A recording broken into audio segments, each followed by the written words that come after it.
She said it like she was asking for the salt. No hesitation, no tremor in her voice. I'm leaving you, for him.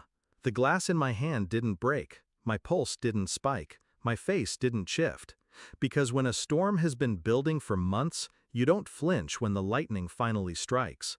I only looked at her and smiled. Perfect, I said. Check your bank account. Her smirk faltered.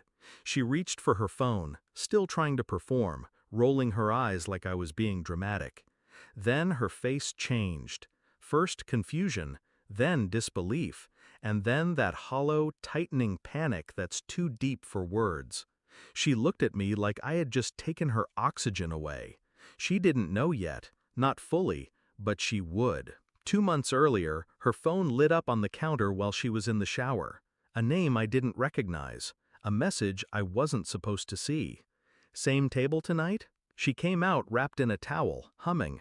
The phone was gone before I could blank. Her eyes flicked toward me, searching, measuring. I told myself it was nothing, because denial is softer than truth. But then came the late meetings, the secretive smiles, the perfume that didn't belong to me, the way she'd dress up to run errands but come back with nothing but excuses. One night, she came home smelling of whiskey and applause. Her hair was messy in a way that wasn't accidental. I asked where she'd been. She told me I wouldn't understand. She was right, not yet. I didn't confront her. That's the mistake amateurs make. Instead, I studied her, every movement, every lie, every pause. I tracked her spending, quietly rerouted our joint account into a separate holding. I visited her workplace, spoke with HR about reviewing benefits. They didn't know it was the first step in removing her entirely. One Thursday, I followed her. She didn't see me. She walked into a nightclub, greeted like royalty.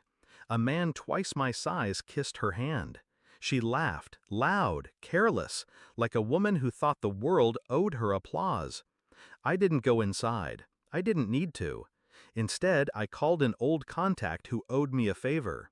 In 3 weeks, I had her messages, her transfers, her secrets laid bare in black and white. I saw where the money went. I saw who it went to. Every text was a thread, and I pulled until the whole fabric of her life came undone in my hands. The envelope was heavy in my coat pocket. Inside, the full truth. Printouts, screenshots, transaction records, the final proof that her business trips were just dressing rooms for another man's applause. I waited until she came home, coat still smelling of whatever cologne he wore. I placed the envelope on the table. "What's this?" she asked. I didn't answer. She opened it, and I watched her eyes move across the page, faster at first, then slower. Her lips parted, but no sound came out. The papers slipped from her fingers. "You've been spying on me?" "No," I said. "I've been watching you." Her hand shook when she tried to speak again, but I had already turned away. She thought the envelope was the blow. It wasn't. The real hit came the next morning. Her work badge didn't open the office door. Her company email was gone. Her benefits were canceled. By noon, her account was empty, the one she thought we shared. By evening, her name was whispered at that nightclub, this time not in admiration, but pity. And when she stood in the doorway, eyes red, voice cracking, "How could you?" I only looked at her. "You left me a long time ago," I said. "I just made sure you had nothing to take with you." She staggered back like I'd struck her, but I hadn't touched her. That's the thing about precision. You don't need to raise your voice when the blade is sharp enough. I sat alone that night. No celebration, no satisfaction, just silence. The house felt different, lighter, like every shadow had finally declared itself. She would survive. They always do. But she would carry the memory of that moment forever. The instant she realized the stage lights had gone out, and no one was clapping anymore. I didn't need her apology. I didn't need her to understand. Some debts aren't paid with money.